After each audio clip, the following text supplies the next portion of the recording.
大家好，我是丽姐，欢迎大家来听相亲故事，感谢大家的订阅。今天要跟大家分享的故事是关于一对两岸情侣在美国入境的经历。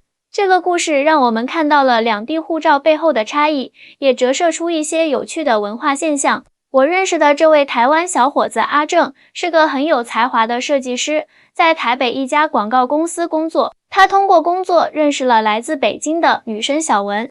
小文是个高学历、高颜值的姑娘，在北京一家知名企业做市场经理，家境不错，从小接受的教育也很好。两人因为一个两岸合作项目认识，然后迅速坠入爱河。虽然两岸有些文化差异，但是两人感情还算稳定。在交往半年后，阿正计划带小文去美国旅游，想趁机见见他在美国的亲戚，也顺便让关系更进一步。我们去美国玩吧，我有个表哥在洛杉矶，可以带我们到处转转。阿正兴冲冲地对小文提议，小文听了很开心，立刻同意了。不过在准备签证的时候，两人之间出现了一些有趣的对话。你需要去办美国签证吗？小文问阿正。不用啊，台湾护照可以免签进美国。阿正回答道。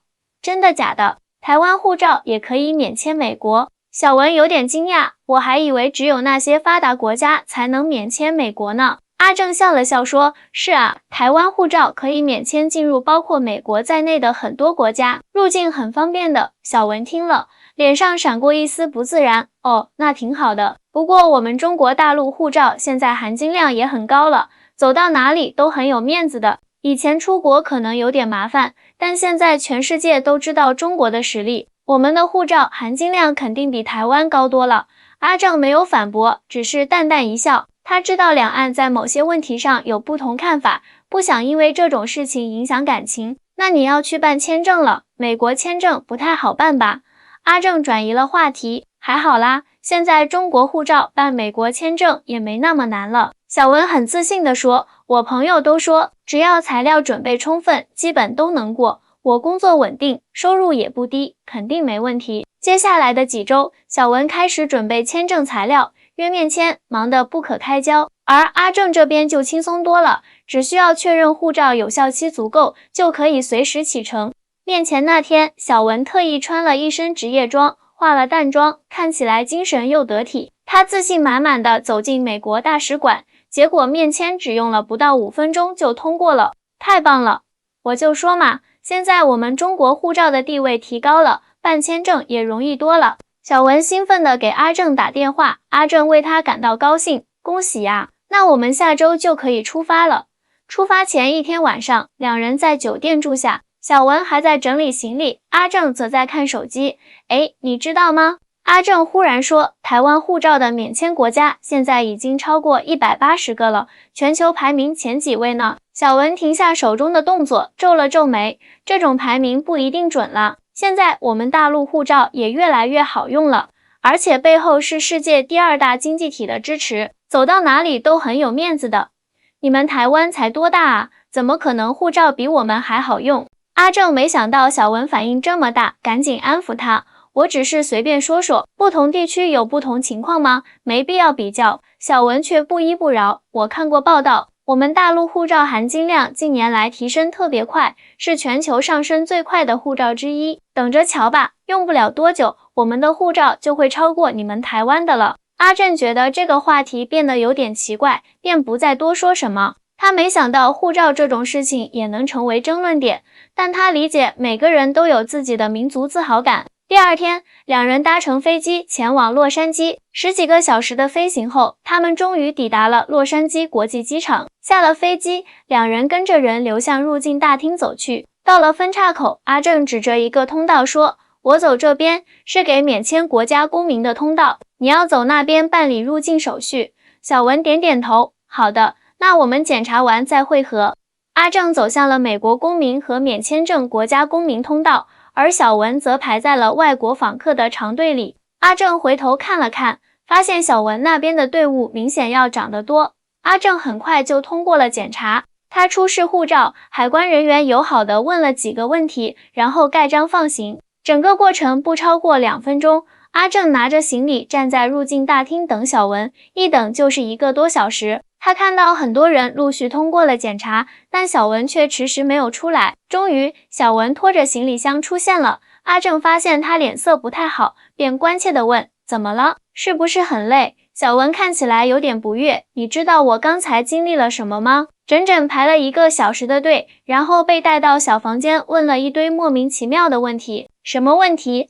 阿正感到奇怪，问我来美国干什么，住在哪里，什么时候回去，有没有亲戚在美国，工作是什么，收入多少，问了一大堆，还要看我的往返机票和酒店订单。最烦人的是，海关人员的态度特别冷淡，好像我是来偷渡的似的。小文越说越气，阿正安慰他，可能他们工作程序就是这样的，别往心里去。重要的是，你已经顺利入境了，我们可以开始我们的旅行了。小文突然问：“你是怎么过的？”“我就出示护照，回答来旅游，待多久，然后就盖章了。”阿正如实回答。这么简单？小文的脸色更难看了。为什么对你们台湾人就这么简单，对我们大陆人就这么麻烦？不是说我们大陆护照现在很有面子了吗？阿正尴尬地笑了笑，可能只是巧合吧，或者今天人特别多，别想太多了，我们赶紧去酒店休息吧，你肯定累了。但小文明显不太高兴，一路上都没怎么说话。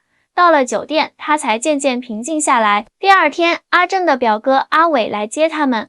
阿伟在美国生活了10多年，已经入了美国籍。3人一起去了圣莫尼卡海滩，然后在附近的餐厅吃午餐。听说你们昨天入境有点小插曲，阿伟问道。他已经从阿正那里听说了一些情况。小文勉强笑笑，没什么，就是程序麻烦了点。阿伟点点头，这很正常。不同国家和地区的公民在入境美国时确实会受到不同的对待。我以前是台湾护照，后来入了美国籍，经历过不同阶段。为什么会这样？小文忍不住问道。现在中国这么强大，为什么我们的护照在国外反而不如台湾护照好用？阿伟想了想，解释道，护照的含金量其实跟国家经济实力不完全成正比。它更多反映的是一个地区居民的出行可信度、移民倾向、签证遵守情况等因素。台湾地区多年来在这方面建立了良好的记录，所以护照含金量高。什么意思？小文有些不解。简单来说，一个地区的护照好不好用，很大程度上取决于持有该护照的人是否会滞留不归，是否会遵守签证规定，是否有移民倾向等。台湾地区经过几十年的发展，在这方面建立了很好的信誉。阿伟耐心解释。阿正补充道，是啊，台湾护照目前可以免签进入包括美国、加拿大、欧盟、日本、韩国、澳大利亚、新西兰等在内的180多个国家和地区，全球排名很靠前。小文听了，陷入了沉思。他以前总觉得中国大陆护照应该比台湾护照更有面子，毕竟中国的经济规模和国际影响力都远超台湾，但现实情况却并非如此。其实护照只是一种旅行证件，不需要太在意这些。阿伟看出了小文的情绪变化，安慰他道，每个地区都有自己的发展路径，随着时间推移，大陆护照的便利性也会不断提高的。小文勉强点点头，但他心里还是有些不舒服。他一直以为自己来自的地方应该在各方面都是最好的，结果在护照这件事上却被打脸了。接下来的几天，3人游览了洛杉矶的各个景点。好在美国的风景和美食让小文渐渐忘记了入境时的不愉快。直到有一天，他们遇到了一对夫妻，男的是台湾人，女的是马来西亚华人。聊天中得知，那位马来西亚女士虽然是华人，但持有马来西亚护照，同样可以免签进入美国。这让小文再次感到不适，连马来西亚这样的国家都可以免签美国，而中国大陆却不行。晚上回到酒店，小文忍不住上网搜索各国护照排名，结果让他更加震惊。在全球护照排名中，台湾地区的护照排名远远领先于中国大陆，甚至一些他从未听说过的小国护照排名也比中国大陆高。这怎么可能？小文喃喃自语，我们是世界第2大经济体啊。阿正走过来，看到他正在浏览护照排名网站，轻声说，别太在意这些排名，不同机构的评价标准不一样，但为什么差距这么大？小文有些困惑，这不科学啊。阿正坐下来，认真的解释，护照的便利性不仅仅取决于一个国家的经济实力或国际地位，它更多的反映了国际社会对该国公民出行可预测性的信任度。简单来说，如果一个国家或地区的公民出国后，很少有滞留不归或违反签证规定的情况，那么这个国家或地区的护照就会得到更多国家的信任，从而获得更多的免签待遇。小文沉默了一会儿，然后问，那么台湾护照为什么可以免签这么多国家？这是台湾几十年来积累的结果。阿正解释道，台湾从很早就开始推动国际交流，建立了良好的出行记录，加上台湾的经济发展水平较高，公民出国多是旅游或商务，很少有移民倾向。这些因素综合起来，使得台湾护照获得了广泛的国际认可。小文似乎明白了什么，所以这不只是经济实力的问题，还有历史积累和国际信任度的问题。是的，阿正点点头，而且护照的便利性也反映了一个国家或地区的软实力和国际关系。小文陷入了深思。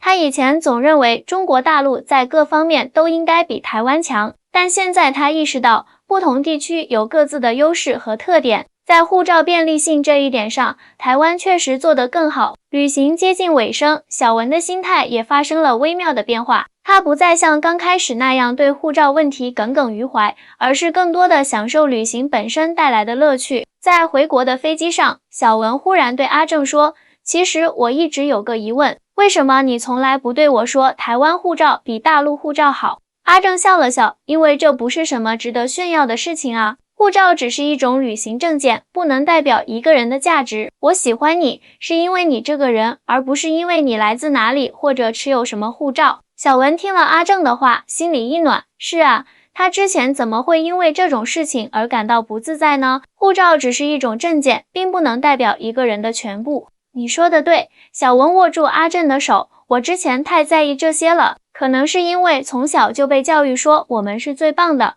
所以一时接受不了现实的差距。阿正笑着摇摇头，每个地方都有自己的优势和不足，大陆有很多地方比台湾强多了，比如高铁网络、移动支付、电子商务发展等等。护照这种东西，只是反映了特定历史条件下的国际关系和信任度而已。我知道了。小文靠在阿正肩膀上，谢谢你一直这么包容我。回国后，小文的心态确实有了很大变化，他开始更加理性地看待两岸差异，不再一味认为大陆样样都比台湾好。他也更加珍惜与阿正的感情，因为他意识到真正的爱情应该超越地域和身份的界限。1个月后，阿正接到公司安排，需要去新加坡参加一个设计展览，他邀请小文一起前往。新加坡？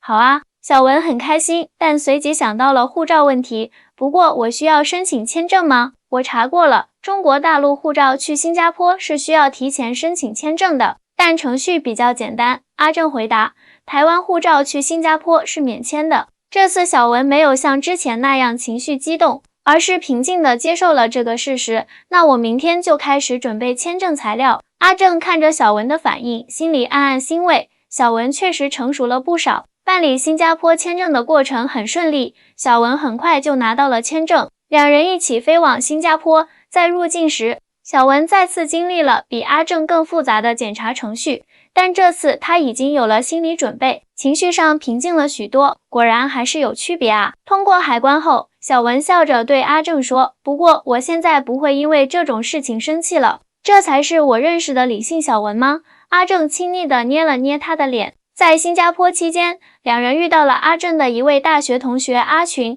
他现在在新加坡工作。三人一起吃饭时，谈话不可避免的又触及到了护照话题。说实话，我以前也不理解为什么台湾护照比大陆护照含金量高。阿群坦言，直到我了解了更多相关知识。你们知道护照含金量主要看什么吗？是免签国家的数量吧？小文问。对。主要看持有该护照可以免签或落地签进入多少个国家和地区。阿群解释道，目前台湾护照可以免签或落地签进入的国家和地区超过180个，在全球排名前几位，而中国大陆护照能免签或落地签的国家和地区大约有80个左右，差距还是比较明显的。阿正补充道，不过大陆护照这些年进步也很快，免签国家数量增长速度在全球名列前茅。括回没错，阿群点点头，这反映了中国国际影响力的提升，但要追上台湾护照还需要一段时间。为什么会有这么大的差距呢？小文好奇地问。阿群想了想，回答，这涉及到多方面因素。首先是历史因素，台湾地区很早就开始推动国际交流，建立了良好的出行记录。其次是经济发展水平，台湾人均 GDP 较高，出国多是旅游或商务，移民倾向相对较低。还有就是外交关系和国际信任度等因素。原来如此，小文若有所思。所以护照含金量高低其实反映的是一个复杂的综合因素，不仅仅是经济实力或国际地位。完全正确。阿群赞许地看着小文，护照含金量很大程度上反映了国际社会对一个国家或地区公民的信任度。如果一个地区的公民出国后很少有违反签证规定或滞留不归的情况，那么这个地区的护照自然会得到更多国家的信任。阿正看着小文，发现他真的变了很多。以前的他可能会因为这种话题而感到不舒服，但现在他能够理性客观地分析问题，这让阿正很欣慰。回到酒店后，小文忽然说，其实我一直有个疑问，为什么会有人因为护照问题而产生优越感呢？不管是台湾人对大陆人，还是大陆人对台湾人。阿正思考了一会儿，可能是因为人天生就有比较的倾向吧。大家都希望自己所属的群体是最好的，这样能给自己带来安全感和自豪感。但实际上，不同地区有不同的优势和特点，没必要事事都比较。你说的对，小文点点头，我之前就是这样，总觉得大陆在各方面都应该比台湾强。现在想想，这种想法挺幼稚的。阿正笑了，每个人都有成长的过程。重要的是能够认识到自己的不足，并且愿意改变。小文忽然想到了什么，对了，你还记得我们在美国遇到的那对夫妻吗？那位马来西亚女士的护照也可以免签美国，当时我特别震惊。是啊，马来西亚护照确实可以免签美国。阿正说，其实全球有很多国家的护照含金量都很高，比如新加坡、日本、韩国、欧盟国家等等。我曾经以为只有发达国家的护照才能免签美国。小文摇摇头，看来我之前的认知确实有限。阿正看着窗外的新加坡夜景，若有所思。其实护照只是一种旅行证件，真正重要的是人与人之间的交流和理解。就像我们两个来自不同的地方，有不同的成长背景，但我们能够相互理解，相互包容，这才是最珍贵的。小文靠在阿正肩膀上，轻声说，是啊，谢谢你让我明白了这一点。两人在新加坡度过了愉快的一周后，返回各自的城市。这次旅行不仅让小文对护照问题有了更理性的认识，也让他更加珍视与阿正的感情。回到北京后，小文在朋友聚会上分享了自己的旅行经历。当谈到护照问题时，他的一位朋友小李显得很不以为然。台湾护照有什么了不起的？不就是因为他们亲美吗？小李有些激动，我们中国这么强大，护照含金量肯定会超过台湾的。听到这话，小文想起了之前的自己，不禁莞尔一笑。其实护照含金量和国家实力并不完全成正比，它更多反映的是国际社会对一个地区公民的信任度和出行可预测性。什么意思？小李不解地问。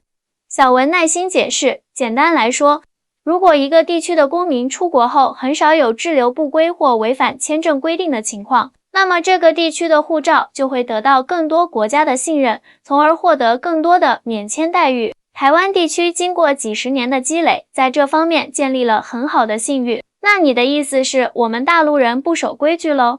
小李有些不满。我不是这个意思。小文摇摇头，每个地区都有自己的发展阶段和特点，大陆有14亿人口，情况复杂多样。随着经济发展和国民素质提高，大陆护照的便利性也会不断提升的。事实上，大陆护照这些年的进步速度是很快的。小李听了，态度缓和了一些。这么说也有道理，不过我还是觉得有点不公平。世界本来就不是完全公平的，小文微笑着说。但我们可以用开放的心态去了解和接受这些差异，而不是一味地强调自己的优越性，或者沉浸在受挫感中。小李看着小文，有些惊讶，你变了好多啊，以前你可是我们中最爱强调大国自豪感的人。小文笑了，人总是会成长的吗？这次旅行让我明白了很多道理，最重要的一点就是，护照只是一种旅行证件，不能代表一个人的价值或者一个地区的全部。聚会结束后，小文给阿正发了一条信息，告诉他自己和朋友们的对话。阿正很快回复，看来你真的成长了不少，我为你感到骄傲。小文看着手机屏幕，心里满是温暖。他想，如果没有遇到阿正，如果没有那次美国之行，他可能还会一直固执地认为大陆护照应该比台湾护照更有面子，而不去了解背后的原因。3个月后，小文公司安排他去欧洲出差，这次他已经能够平静地面对签证申请程序，不再因为需要申请签证而感到自尊心受挫。在欧洲期间，他也遇到了来自世界各地的人，其中包括一些台湾人。他发现自己能够以更开放的心态与他们交流，不再带着固有的优越感或者偏见。回国后，小文决定去台湾看望阿正，这是他第一次去台湾，心里既期待又有些忐忑。你会不会嫌弃台湾太小了？阿正在视频通话中开玩笑地问。小文摇摇头，怎么会呢？我现在可是很期待看看你长大的地方呢。那就好，阿正笑着说，我已经准备好了行程，会带你领略台湾的美食和风景。我最期待的还是见到你的家人和朋友。小文真诚地说，想了解你成长的环境和背景。阿正感动地看着小文，你真的变了很多，变得更包容、更开放了，都是因为有你啊。小文微笑着回应。来到台湾后，小文果然爱上了这座岛屿的美丽风景和丰富美食。他也认真地了解了台湾的历史和文化，与阿正的家人和朋友相处得很融洽。阿正的母亲特别喜欢小文，常常夸他懂事又有礼貌。在台北的一个咖啡馆里，小文遇到了阿正的大学同学小芳。聊天中，小芳提到他即将去澳洲留学，你申请到澳洲签证了吗？小文好奇地问。台湾护照去澳洲是免签的，小芳回答，只需要在网上申请一个电子签证，很方便的。真好，小文点点头，没有流露出任何不适。对了，你选择澳洲留学有什么特别的原因吗？两人就此展开了关于留学选择的热烈讨论，护照话题自然而然地过去了。阿正在一旁看着，心里暗暗欣慰。返回大陆前，小文和阿正在台北的一家餐厅吃晚餐。这次台湾之行感觉如何？阿正问道。非常棒，小文由衷地说，我爱上了这里的人和风景。说实话，以前我对台湾的了解很有限，有很多刻板印象，这次亲身体验，才发现台湾有这么多独特的魅力。那就好，阿正笑着说。其实大陆和台湾虽然有差异，但也有很多共同点。我们都是中华文化的传承者，只是因为历史原因走上了不同的发展道路。说得对，小文点点头。我现在能够更客观地看待两岸差异，既不盲目崇拜，也不一味排斥。这种心态其实更健康。阿正举起酒杯，敬我们的成长和理解。小文也举起酒杯，与阿正轻轻碰杯，敬爱情和包容。1年后，阿正和小文决定结婚，两人经过慎重考虑，决定在台北举行婚礼，然后在北京办一场婚宴，这样两边的亲友都能参加。婚礼上，阿正的父亲致辞时说，我很高兴看到阿正和小文能够超越地域的差异，彼此相爱，相互尊重，这正是我们这个时代所需要的精神。希望两岸的年轻人都能像他们一样，用开放的心态去理解和包容不同。小文的父亲则说，虽然两岸之间有这样那样的差异，但爱情是没有国界的。看到小文和阿正在一起如此幸福，作为父亲，我别无所求。婚后，阿正和小文选择了在上海定居，因为那里有更多的工作机会，也方便两人往返两岸看望家人。有一次，小文的一位老同学来上海出差，提出要见面叙旧。在饭局上，这位同学得知阿正是台湾人后，忍不住说，你嫁给台湾人是不是为了拿台湾护照啊？毕竟台湾护照比我们大陆护照好用多了。听到这话，小文并没有生气，而是微笑着回答，我嫁给阿正是因为爱他这个人，而不是因为他的户籍或护照。再说了，护照只是一种旅行证件，不能代表一个人的价值。同学有些尴尬，我就是开个玩笑，没关系。小文理解地说，但这种玩笑其实反映了一种不健康的心态。我以前也这样，总是把护照当成衡量一个地区优越性的标准。后来才明白，这种想法其实挺狭隘的。同学看着小文，惊讶地说：“你变了好多啊！以前你可是我们中最爱强调大国自豪感的人。”小文笑了，人总是会成长的。这几年的经历让我明白了，开放包容的心态比固执己见更重要。回到家后，小文把这段对话告诉了阿正。阿正搂着他的肩膀，笑着说：“看来那次美国之行真的改变了你不少。”是啊，小文靠在阿正怀里。如果没有那次入境美国的经历，我可能还会一直固执地认为大陆护照应该比台湾护照更有面子，而不去了解背后的原因。那次经历虽然当时有点打脸，但现在想想，这反而是一种成长的契机。阿正亲吻了小文的额头，每次旅行都是一次学习和成长的机会。重要的不是我们去了哪里，而是我们从中学到了什么。小文点点头，是啊，那次美国之行让我学会了用更开放的心态看待世界，也让我更加珍惜我们之间的感情。大家好，我是丽姐。这个故事告诉我们，护照只是一种旅行证件，不能代表一个人的价值或者一个地区的全部。真正重要的是人与人之间的理解和包容。希望两岸的年轻人都能像故事中的阿正和小文一样，用开放的心态去面对差异，建立真诚的感情。感谢大家的收听，我们下期再见。